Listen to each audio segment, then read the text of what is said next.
What's up guys, this is Andrew at Diamond Graphics. So we just want to give a brief overview on how to really prep a surface before wrapping it. So when we have a car come into the shop, we're usually going to do a full detail on it. We're going to shampoo it, we're going to degrease it, we're going to clay bar it. But once you're actually ready to start wrapping, it's very important to make sure that surface is extra clean. So we have two products here that we use most of the time. So for most things, we're going to use a 70% isopropyl alcohol. You don't want to go like the 97% because some vehicles, this could damage it. 70%, you're pretty much safe with it. If you are unsure with the surface or you're like kind of hesitant to use alcohol, other product we use a lot is Optimum No Rinse.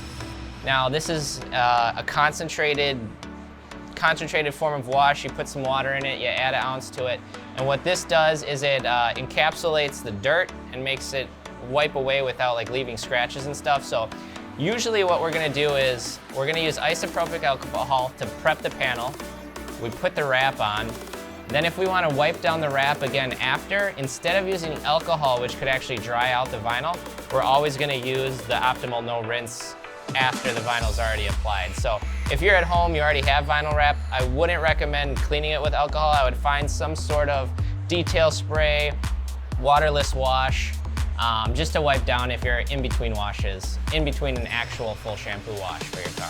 Thanks for watching. I hope that kind of shed some light on how to actually prep for a wrap and keep it clean after the fact. If you enjoyed this video, be sure to like and subscribe.